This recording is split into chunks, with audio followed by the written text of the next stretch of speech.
ya seperti dibilangkan tadi, ada beberapa celah. Iya. Di belakang itu. Betul. Dari awal itu memang sudah tidak sesuai. Kalau saya sih melihat ini koreksinya bukan terhadap presiden nih ya. Terhadap wakil presiden dan terhadap keluarga wakil presiden nih sepertinya. Di Indonesia ini jangankan dimakzulkan. Kalau di luar negeri itu orang merasa salah aja, mendapat surat untuk dimakzulkan, dia mundur kan gitu. Itu negarawan sejati. Nah itu. Ini jangankan mau mundur, dimakzulkan aja tetap bertahan.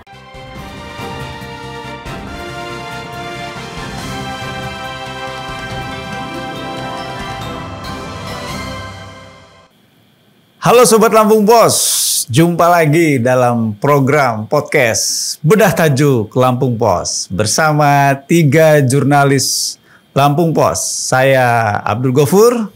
Saya Sri Agustina. Saya Mustaan Basra. Bedah Tajuk Lampung Pos kali ini kita akan membahas sebuah tema yang itu sedang hangat-hangatnya di kancah perpolitikan nasional. Apalagi kalau bukan langkah dari Forum Purnawirawan Prajurit TNI yang ketika April lalu mengeluarkan petisi untuk memakzulkan Wakil Presiden Gibran Rakabuming Raka, dan mereka melanjutkan langkahnya dengan menyurati secara resmi lembaga negara, dalam hal ini DPR dan MPR. Apakah langkah ini benar-benar akan menjadi sebuah tahap awal dari proses langkah pemakzulan atau impeachment, ataukah ini hanya sebatas bumbu demokrasi, atau bahkan ini adalah sesuatu yang nyaris bisa dikatakan mustahil, ya kan?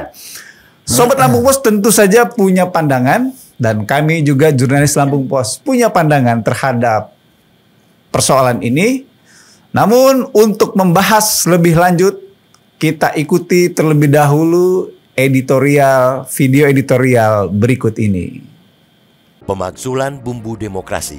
Wacana pemakzulan Wakil Presiden Gibran Rakabuming Raka yang mencuat lewat surat resmi dari Forum Purnawirawan Prajurit TNI ke DPR, MPR, dan DPD RI menjadi sorotan tajam dalam dinamika politik nasional.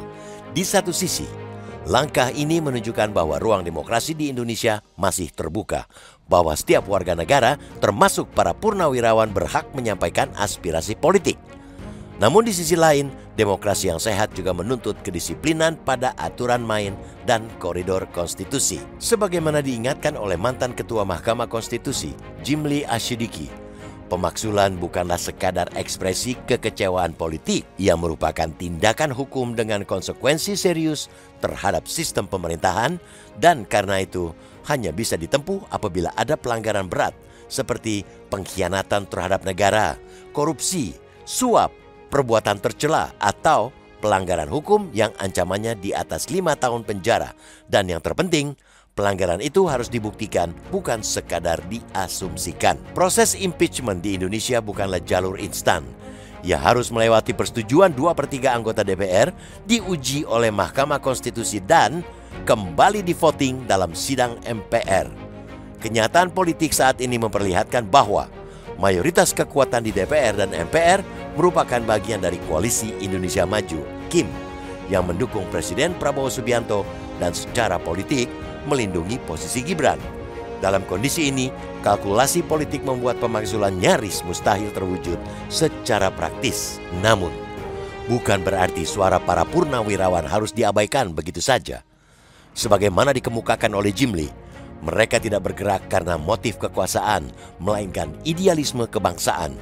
Kita bisa berbeda pandangan tentang urgensinya, tetapi semangat mereka untuk menjaga moral dan etika penyelenggaraan negara tetap patut dihormati. Presiden ke-7 Republik Indonesia Joko Widodo, yang juga ayah Gibran, menanggapi situasi ini dengan nada datar. Ia menyerahkan sepenuhnya pada mekanisme hukum dan menyebut dinamika ini sebagai bagian dari demokrasi. Ia juga mengingatkan bahwa dalam sistem presidensial Indonesia, presiden dan wakil presiden dipilih dalam satu paket, sehingga tidak tepat jika hanya salah satu yang disasar dalam pemakzulan tanpa pembuktian pelanggaran yang sah. Sikap serupa ditunjukkan oleh partai-partai politik di parlemen. PKS, sebagai oposisi konstruktif menyatakan terbuka terhadap semua dinamika politik selama berjalan secara konstitusional. Sementara pimpinan MPR dan DPR masih menunggu proses internal, termasuk klarifikasi dan sidang pasca masa reses. Surat itu memang sudah sampai di meja Ketua MPR, tetapi hingga kini belum ada jadwal rapat pimpinan untuk menindaklanjutinya. Pada titik ini, bangsa Indonesia dihadapkan pada pilihan. Apakah kita akan terus menarik perhatian publik ke belakang pada konflik hasil pemilu dan dinamika elit, atau mengalihkan fokus pada pengawasan dan perbaikan sistem ke depan?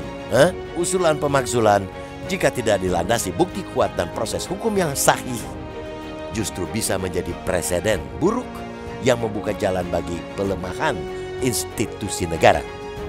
Demokrasi bukan hanya soal keberanian menyuarakan ketidakpuasan, tetapi juga tentang kesediaan tunduk pada hukum, konstitusi, dan etika kenegaraan.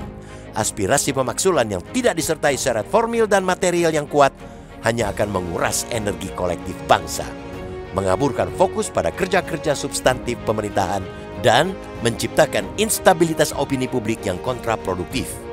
Dalam semangat Idul Adha yang mendekat, barangkali kita semua perlu sejenak menahan amarah, ego, dan kekecewaan untuk mengutamakan kepentingan bangsa yang lebih besar. Reformasi konstitusi, penguatan etika politik, serta konsistensi dalam menegakkan hukum bisa menjadi jalan tengah yang lebih konstruktif daripada terus terjebak dalam siklus politisasi pemakzulan. Kini saatnya bangsa ini beranjak dari debat politik ke arah reformasi sistemik yang lebih bermakna.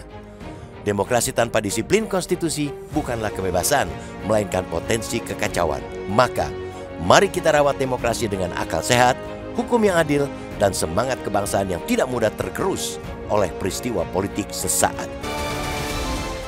Berita teraktual, terpercaya, dan terlengkap di Lampung. Dari politik, ekonomi, hingga lifestyle, kami memiliki semua yang Anda butuhkan untuk tetap update. Saksikan Ruang Curai setiap Senin sampai Jumat jam 1 siang hanya di Metro TV Lampung.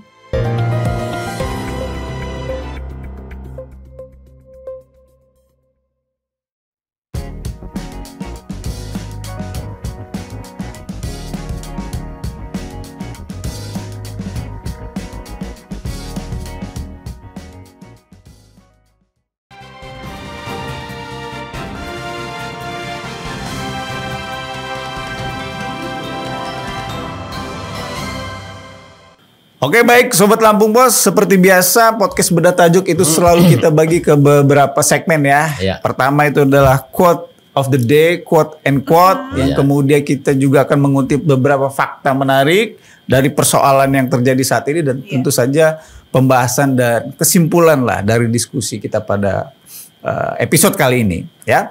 Kita mulai dulu dari quote and quote ya. Saya mulai dari saya nih ya. Oke. Profesor juga, tapi bukan idola kan?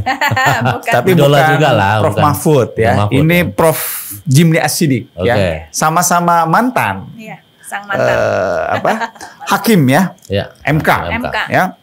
Nah, Prof Jimli mengatakan bahwa opini atau aspirasi dari upaya pemakzulan Gibran Rakabuming Raka sebagai wakil presiden itu baru bisa dikatakan sebagai aspirasi politik ya, dan itu merupakan wujud dari kekecewaan, kemarahan atau ketidakpuasan dari sekelompok orang terhadap mantan presiden RI yang ketujuh ya, Presiden Joko Widodo dan keluarganya gitu.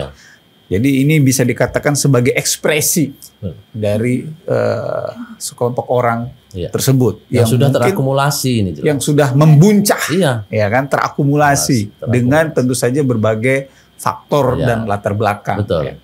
Tetapi Prof Jimli melihat ini, kalau kita kembalikan dalam realitas politik, itu menjadi sesuatu yang hil mustahil gitu. Sesuatu yang nyaris mustahil untuk dilakukan. Pertama, dari segi aturan main, ya kan, terutama setelah adanya perubahan Undang-Undang Dasar, proses impeachment atau biasa kalau kita pakai adalah istilah pemakzulan, atau pemberhentian di tengah jalan pejabat publik, Benar. ya kan, yang tengah Pejabat mengemban negara. amanah, ya kan, itu tidak mudah. Karena setelah perubahan itu tahapannya jauh lebih rumit, Betul. jauh lebih ketat. Iya. Ada proses yang namanya usulan dari Dari DPR. masyarakat ke DPR tuh. Iya kan? Ya. Ya. Ya kan? DPR. usulan masyarakat termasuk Purnawirawan harus disambut dulu oleh DPR. DPR. Itu Oh, menurut Prof. betul. Jimli. Setelah diusulkan oleh DPR, itu harus diberangkatkan ke Diberangkat. Mahkamah Betul, konstitusi. Konstitusi. Dibahas dulu sama DPR. Iya, iya. betul. Jadi Betul ini juga. proses ada dua proses yang berbeda. Betul. Kalau dulu itu mutlak politik, Iya. Iya. langkah DPR, apapun latar belakangnya, hukum dan lain sebagainya itu tidak termasuk dalam proses. Iya. Nah, ketika ada perubahan Undang-Undang Dasar, ada dua proses hibrid gitu. Proses politiknya ada, proses hukumnya ada, Iya. yudikatifnya ada. Di mana? Di Mahkamah Konstitusi. Konstitusi. Nah, Mahkamah Konstitusi lah nantinya yang akan Mendelisik, menguji ya? Oh, oke. apakah usulan tuduhan dari DPR ini itu kuat, Iya. dapat dibenarkan, gitu kan? Atau tidak dapat dibenarkan, atau ditolak sama sekali, gitu kan? Nah, dari DPR, dari Mahkamah Konstitusi, baru nanti kalau misalnya ternyata dapat dibenarkan,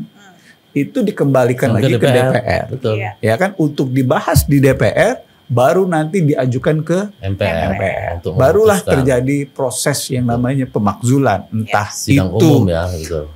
terhadap presiden Ataupun atau wakil presiden, tergantung dari objek pemakzulan. Iya. Nah, menurut Prof.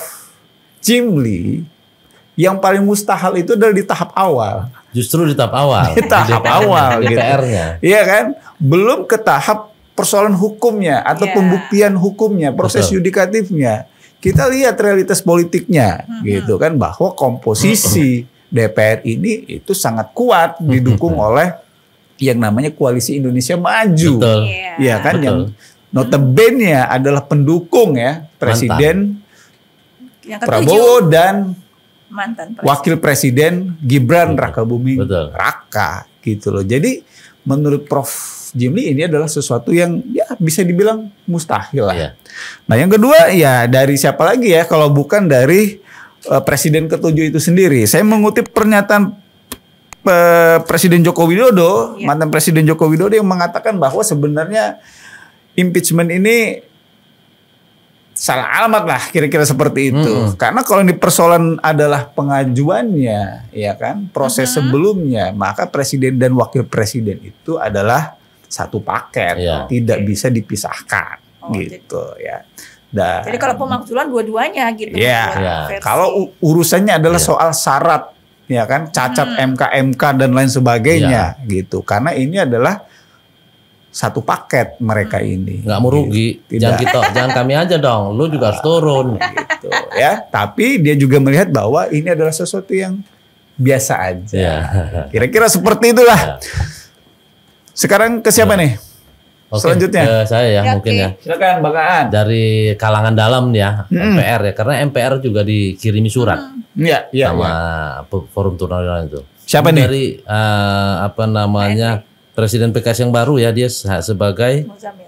salah satu anggota MPR ya, Ali Muzamil Al Muzamil Yusuf. Al-Muzamil Yusuf. Kebetulan ngapa saya angkat ini, kebetulan memang Al Muzamil Yusuf ini asal Asal Lampung, Lampung, ya? pemilihan asal daerah Oke. pemilihan Lampung, dan memang orang Lampung, tepatnya di Pesawaran ya. Iya. Sekarang dia jadi Presiden PKS Presiden PKS ya, yang baru. yang baru, Presiden PKS yang baru. Artinya setidaknya dia punya power lah untuk menggerakkan kawan-kawan PKS di lembaga legislatif untuk kemana arah sikapnya ke Apa nih? Saya jadi penasaran nih. Apa nih pernyataan dari Tapi Muzamil kalau ini? kata Muzamil itu apa namanya, yaitu dinamika, kita harus hormati itu Oke, gitu. Dinamika demokrasi, Demokrasi, harus ya. dihormati gitu. Tapi memang harus dibicarakan dulu, mungkin ada rapat pimpinan nanti katanya, pimpinan mungkin entah pimpinan legislatif atau pimpinan PKS sendiri di fraksi, baru kemudian ya nanti disepakati bagaimana apakah bisa dia lanjutkan ke MK atau tidak, itu nanti memang menunggu. Tapi yang jelas PKS sangat menghormati usulan itu gitu. Iya, Usulan dari boleh-boleh Purnawirawan saja boleh-boleh berarti saja. Kayaknya mirip juga dengan pernyataan Hidayat Nur Wahid. Nah, Iya, sebagai wakil ya, wakil Wakil ketua MPR ya. MPR ya. Betul. Seniornya itu. Oke. Jadi masih belum Masih belum mereka udah terima, tapi ya itu masih nunggu di DPR gitu loh, masih tunggu di DPR. Tapi yang jelas ini adalah bukan hal yang baru ya gitu loh, soal usulan impeachment segala macam ini.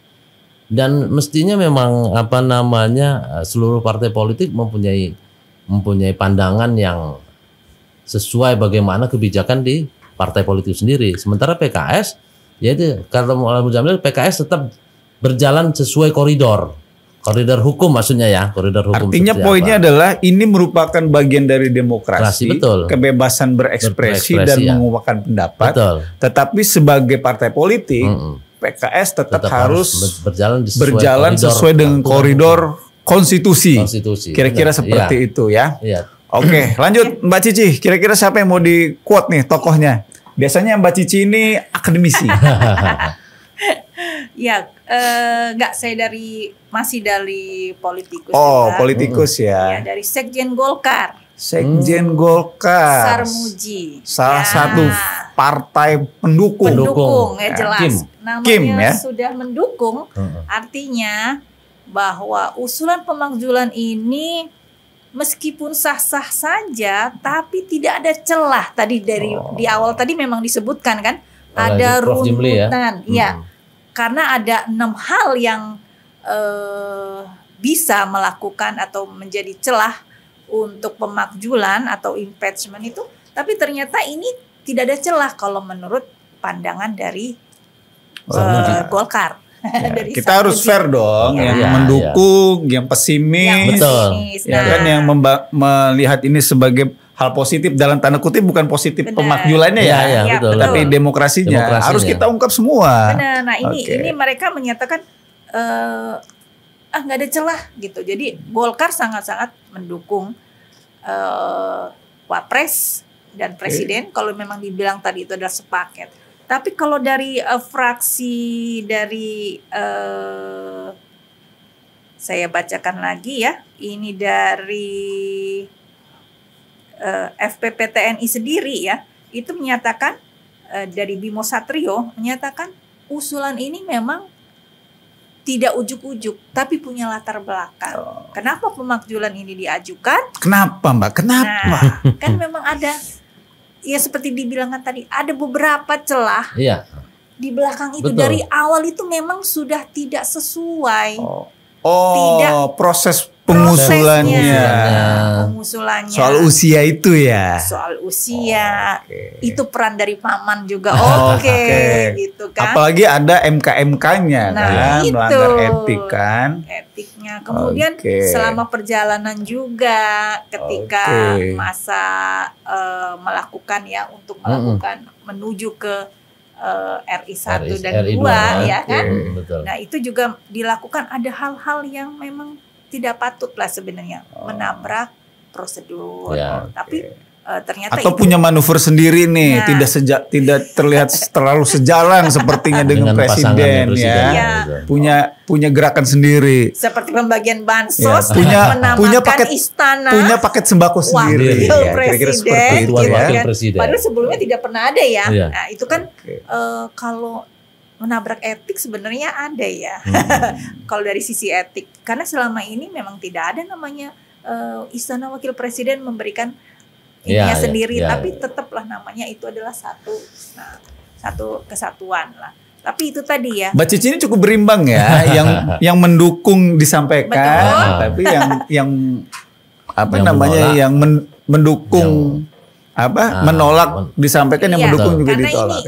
Inilah suara-suara yang ada. Jadi memang namanya demokrasi. Oke, kita yang mendukung boleh, yang tidak mendukung juga tidak boleh. Hanya bagaimana nih selanjutnya? Apakah ini akan menjadi sia-sia atau memang ini sebagai kalau orang berkehidupan, kalau orang dalam percintaan itu kan ada ketika senang, ada ketika susah, ada pasang surut, ada bumbu-bumbu. Nah, ini bagaimana kita melihatnya?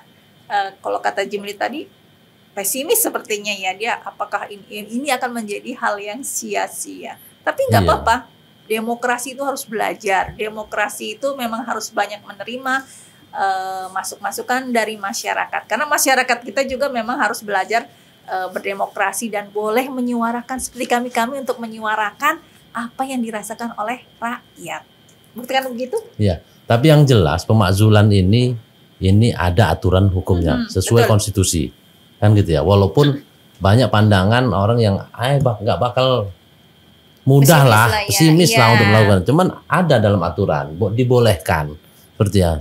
Bisa jadi sebagai check and balance ya, sebagai apakah memang keberimbangan dan bagaimana pandangan masyarakat tentang kebijakan atau sosok itu harus sangat berimbang. Yang kontra juga harus diterima dong, kan gitu ya. Betul. Nah seperti itu. Dan kemudian juga, dan satu lagi, bukan hanya sesuai dengan konstitusi, sudah pernah Indonesia sudah pernah melakukan itu gitu loh. Walaupun namanya bukan pemakzulan. Tapi pemakzulan juga sudah ada ketika di zaman Gus Dur ya. Ya Gus Dur, betul. Iya, apalah jadinya ya negara demokrasi kalau tidak ada pasal pemakzulan. Betul. Ya, dalam konstitusinya. Sama-sama makanya yang terjadi adalah sebuah rezim otoritarianisme, ya kan? Bahwa dengan ada pasal pemakzulan pun namanya otoritarianisme itu juga masih bisa saja terjadi ya. Masih bisa saja terjadi gitu kan. Kalau kita melihat pengalaman republik ini juga seperti itu, ya kan? Apalagi kalau tidak ada. Artinya saya setuju bahwa memang upaya atau usulan atau wacana pemakzulan, ya, paling tidak ini adalah sebuah mekanisme check and balance yang bisa dilakukan oleh siapa saja yang mengkoreksi, ya kan? Dan kalau saya sih melihat ini koreksinya bukan terhadap presiden nih ya, terhadap wakil presiden dan terhadap keluarga wakil presiden nih sepertinya. Karena memang pemakzulannya ini khususnya kan ke sana ya. Diarahkannya ke sana nih gitu ya kan. Tapi paling tidak memang ini merupakan bagian dari demokrasi itu sendiri. Dan dalam demokrasi itu ada namanya proses check and balance yang itu dilakukan oleh tentu saja perannya dilakukan oleh DPR. Betul. Nah, tapi kan memang dalam konteks politik saat ini, check and balance itu kan menjadi sesuatu yang, nah sekali lagi nih menurut Profesor Jimmy S. Siddiq ya, sesuatu yang saat ini sulit ya ditemukan relevansinya. Gitu. Bagaimana terjadi check and balance antara legislatif terhadap yudikatif? Kalau misalnya legislatifnya sudah dominan ya, atau ya sudah condong sangat mendukung eksekutif gitu. Jadi proses check and balance itu tidak bisa dilakukan di legislatif.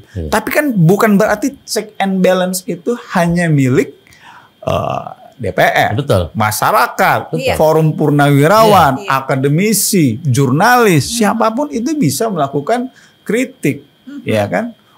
Supaya terjadi check and balance, supaya kekuasaan itu tidak disepelekan, selewengkan, diserongkan, supaya ya jalan tegak lurus. Jadi pada intinya memang ya kita tidak serta-merta mematahkan ya, melihat bahwa ini sesuatu yang sia-sia. Tapi marilah kita lihat ini sebagai sesuatu yang warna demokrasi. Ya, atau untuk saat ini karena relevansi politiknya sulit, ya kita sebut sebagai bumbu ya, dalam demokrasi. Kalau masakan itu tidak ada bumbunya, hambar ya.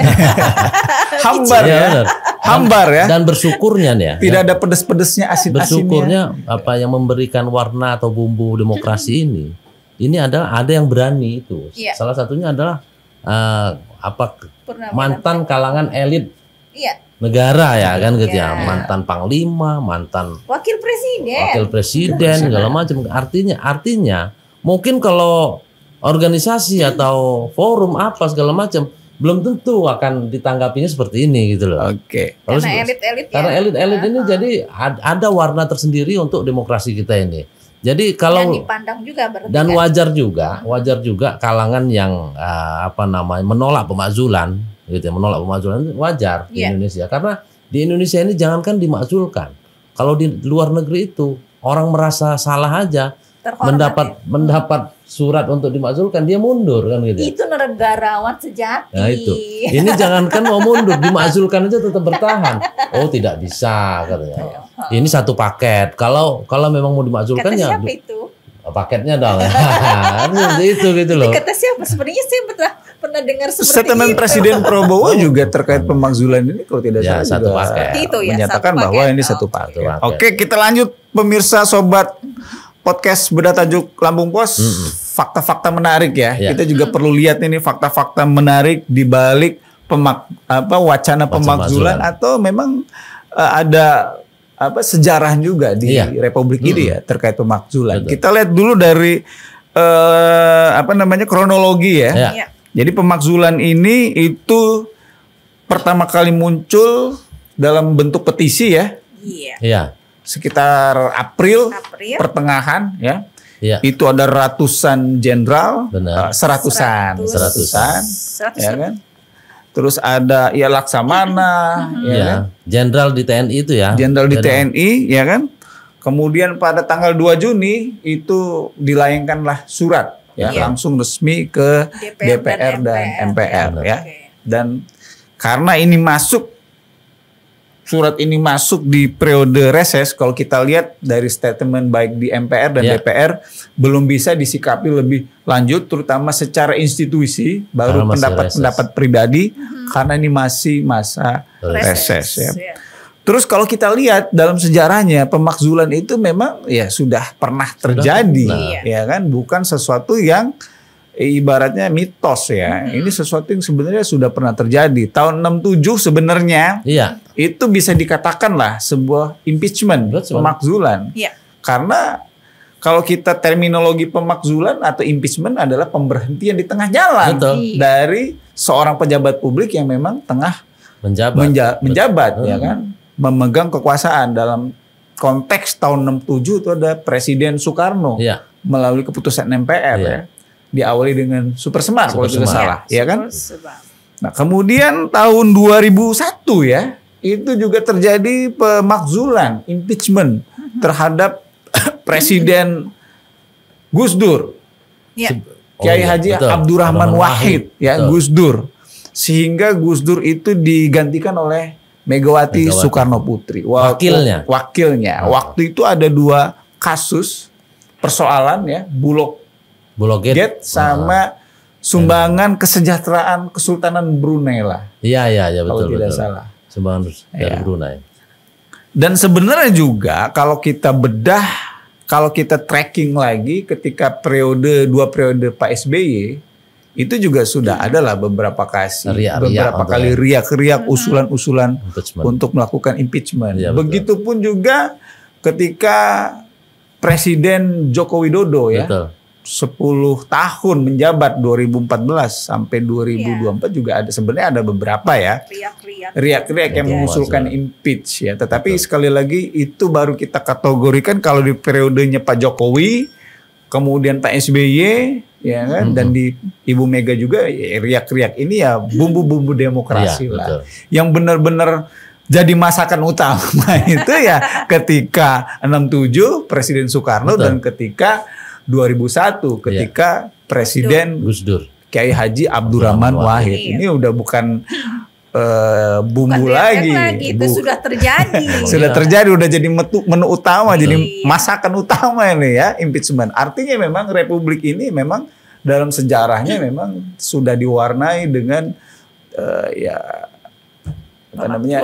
impeachment ya, atau pemakzulan lah. Dan juga jangan kita kesampingkan juga Presiden Soeharto itu walaupun dibunyinya dia mengundurkan diri, tapi ada upaya dari kalangan untuk mendesak dia untuk mundur. 98. Artinya kan sama aja itu. Ya. Berhenti juga di tengah jalan. Dia mengundurkan diri. Betul. Digantikan oleh wakilnya Habibie kan seperti itu gitu. Jadi dia tidak dimakzulkan tetapi dia mengundurkan diri. Tapi kalau dia tidak mundur, ya bisa jadi ya akan menjadi pemakzulan juga, oleh DPR pemakzulan juga dari DPR ataupun MPR ya. Oke, Mbak Cici ada data-data atau fakta-fakta menarik? Sebenarnya kalau mungkin secara global ya, bahwa pemakzulan ini memang bagian dari demokrasi, bagian dari perjalanan sebuah negara berdemokrasi kan. Ada beberapa, kalau ada catatan, ada 5 negara nih yang sudah melakukan pemakzulan. Pertama itu Donald Trump. Donald Trump juga ternyata sudah berkali-kali dimakzulkan. Ketika di tahun 2017-2021. Kemudian tadi kita di negara kita adalah Gus Dur ya yang sudah terjadi. Kemudian juga di Korea Selatan ada betul ya kan? betul. Karena mereka apa? Karena mereka terlibat korupsi. Kemudian lagi ada di Peru.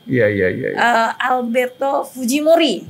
Fujimori. Dia juga terkena pemakzulan oleh masyarakatnya pastinya ya, punya kekuatan. Korea itu karena ini Mbak, perpu darurat militer yang unik itu. Ya, dan ada kasus korupsi skandalnya ketika dilakukan penelaahan, ternyata memang ada skandal itu juga, makanya ada pemakzulan.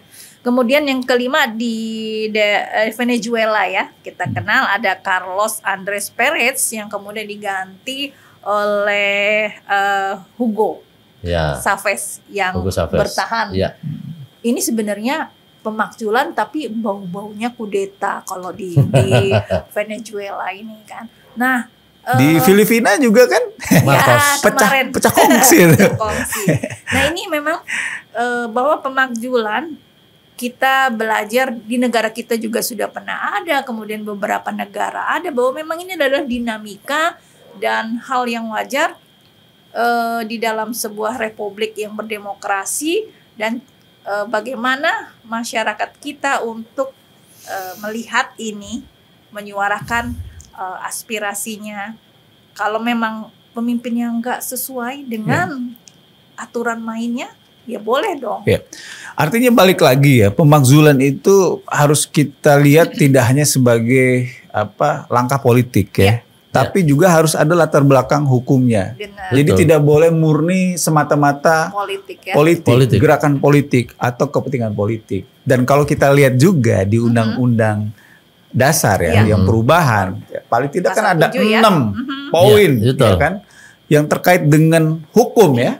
Dasar pemakzulan itu. Dasar pemakzulan ya, mengkhianati negara, korupsi, terlibat suap, kemudian melakukan perbuatan yang tercela, ya kan? Dan semua ini tidak boleh semata-mata dilihat dalam kacamata perspektif politik, tetapi harus dibuktikan secara hukum. Betul. Jadi tidak boleh pemakzulan itu ya seperti yang sebelum-sebelumnya lah, yang sangat kental sekali dengan nuansa politiknya. Jadi segala sesuatu harus kembali kepada landasan hukum, karena negara kita itu adalah negara yang menjunjung tinggi yang namanya supremasi hukum. Tapi memang ya begini, jadi isu pemakzulan ini memang manifestasi dari atau akumulasi dari rasa ketidakpercayaan masyarakat kepada wakil presiden atau proses lanjutnya kan seperti itu ya. Sebenarnya juga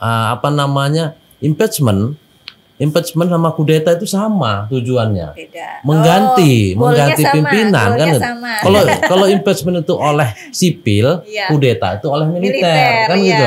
Sebenarnya sama, seperti tujuannya sama. Tapi memang itulah ada aturan-aturan yang harus dituruti ya, atau dipatuhi oleh orang yang melakukan investment itu. Tapi kalau kudeta nggak ada aturan. Iya, karena dia militer. Artinya kalau kita bicara impeachment, pemakzulan, semuanya harus berlandaskan aturan konstitusional, betul. Undang-undang dasar. Apa yang diatur di Undang-Undang Dasar. Jadi harus ada pembuktiannya. Apa yang poin-poin yang disampaikan oleh Forum Purnawirawan harus dilihat sama DPR, harus ada bukti-buktinya, ya kan? Kemudian harus ada proses pembuktiannya dulu. Kira-kira ada nggak ya bukti-buktinya? Nah, itu makanya salah satunya, makanya saya kan gitu kan. Salah satunya itu sebenarnya adalah apakah bisa masuk dengan tindakan tidak etis akun Fufu Fafa yang disinyalir diduga adalah milik Fufufafa punya dia ya. Nah, itu kan harus dibuktikan dulu, kan, ya gitu. kan? Proses yudikatifnya, yudikasinya itu harus bisa terjadi loh. pembuktian dulu. Ini kan akun media sosial ya, iya kan? Fufufafa bisa lah ya dibuktikan ITE. ya. Kita kan punya Siapa yang banyak. buktikan? Kita kan punya pakar-pakar ahli loh. Orang kemarin kasus yang ijazah palsu itu saja bisa kan dilakukan menelisik. Kalau melihat siapa punya akun Fufufafa, masa sih nggak bisa? Begitu udah nih kayak ijazah palsu nih. Oh, palsu. Tiba-tiba ada lembaga yang mengatakan asli. Nah, begitu juga Fufufafa nanti. Oh, ini katanya ini tidak etis. Ada lembaga yang mengatakan ini etis. Gimana? Itu yang tapi proses itu akumulasi, betul. Tidak akan berjalan, tidak akan dimulai kalau realitas politiknya tidak berubah. Betul. Bagaimana kita masuk ke dalam fase pembuktian ya? Kalau diusulkan pun tidak. Iya. Ya kan? Ya. Diusulkan pun tidak. Siapa yang bisa mengusulkan? DPR. Kita lihat komposisi DPR sekarang seperti apa. Gitu. Selain komposisi, harusnya kita juga bisa mendorong DPR untuk, walaupun mereka punya komitmen ya, mereka pasti punya kepentingan pastinya. Tapi mereka juga harus punya bahwa sebagai wakil rakyat menginginkan yang apa. Kembalilah ke nurani. Kalau hanya untuk kepentingan sekelompok, pasti itu menjadi hal yang sia-sia. Tapi kalau kembaliin ke nurani dan ini adalah masyarakat yang menginginkan, mudah-mudahan sih. Apakah ini sewaktu mukjizat? Ya, tapi memang kita harus berpikiran juga sih. Kalau misalnya batu sandungannya adalah realitas politik, kita juga harus melihat bahwa dalam politik itu tidak ada pertemanan yang abadi. Abadi benar. Yang hanya ada penting adalah kepentingan yang abadi. Betul. Kalau saya lihat sih seperti itu. Jadi skeptisme atau keraguan-raguan Prof. Jimli Asyidik itu bisa runtuh apabila ya peta politik berubah, betul. Atau pertemanan atau peta politik itu berubah. Ya, betul. Ya paling tidak ya sederhananya antara Presiden Prabowo dengan presiden sebelumnya, Presiden Joko Widodo, itu terjadi perubahan. Betul. Tidak lagi berteman. Lawang dulu mereka ini bersaing kok 2014, 2019. Tapi itu tadi karena tidak ada teman yang abadi dan juga tidak ada musuh yang abadi, mereka yang di 2024 kemarin ya bersatu. 2019 bahkan Pak Prabowo jadi menterinya Jokowi gitu. Tapi juga bisa terjadi sebaliknya kan. Tidak menutup kemungkinan juga kemesraan ini juga pada akhirnya berakhir. Apalagi ada pandangan-pandangan yang mengatakan bahwa ya memang ada semacam matahari kembar di Republik ini. Ada menteri yang melapor ke sana, ada katanya menteri yang melapor ke sini. Katanya ada yang pengen ini diangkat jadi Panglima, ya kan? Atau ini bukan orangnya gitu kan? Ada yang sudah mau diangkat sama Panglima, ya kan? Nggak jadi gitu kan?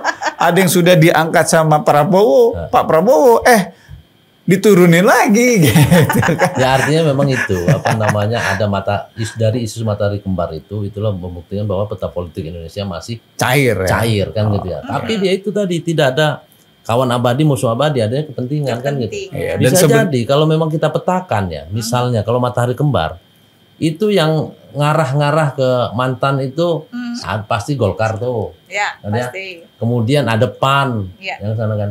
Tapi dengan kekuatan misalnya kekuatan PDIP dan Gerindra itu bisa merubah komposisi politik di DPR gitu, dan itu bisa saja akan memuluskan jalannya pemakzulan ini gitu. Ya apalagi ya kalau biasanya itu kalau politik yang sudah berbicara, kepentingan politik sudah berbicara, ya biasanya sih yudikatif ini manut.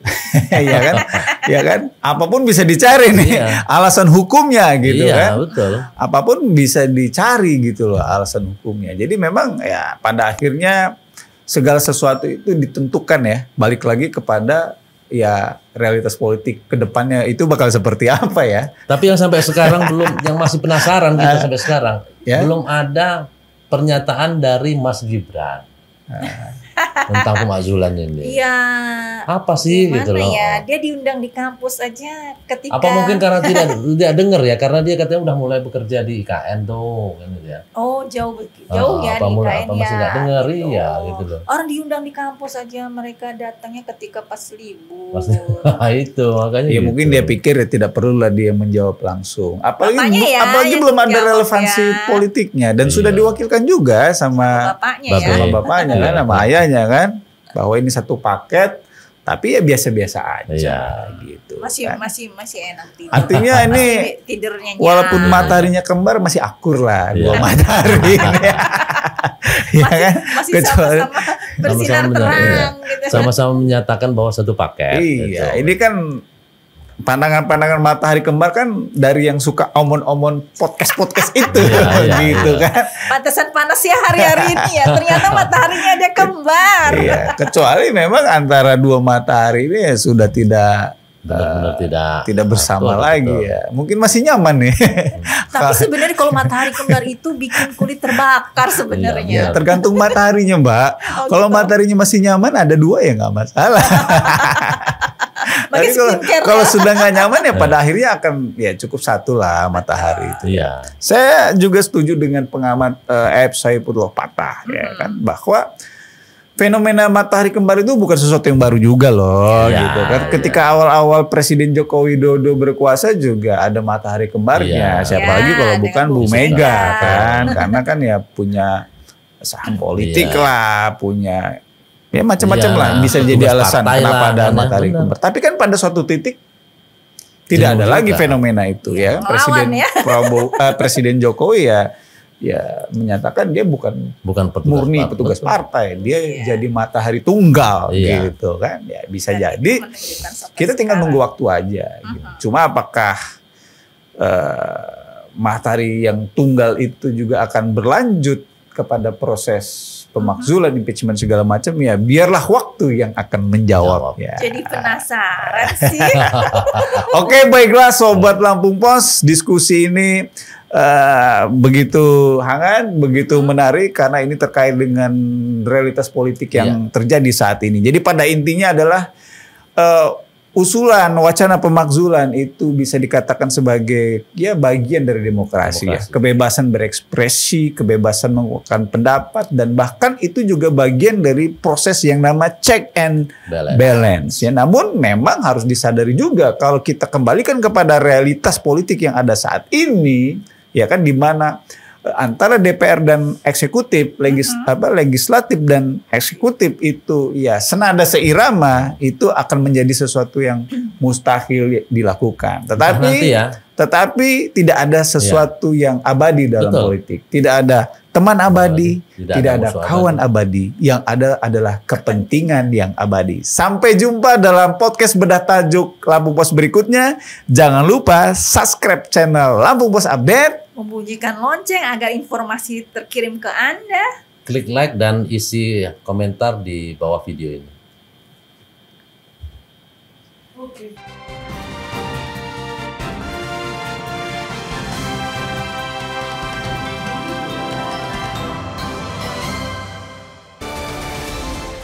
Berita teraktual, terpercaya dan terlengkap di Lampung.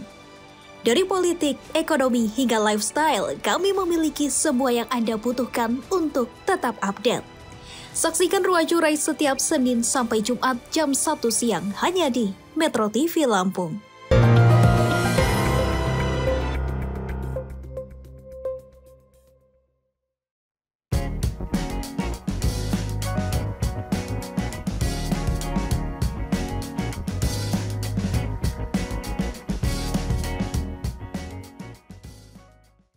Lampung Pos berdiri dari tahun 1974. Telah menjadi sumber informasi terpercaya bagi masyarakat Lampung selama lebih dari 4 dekade.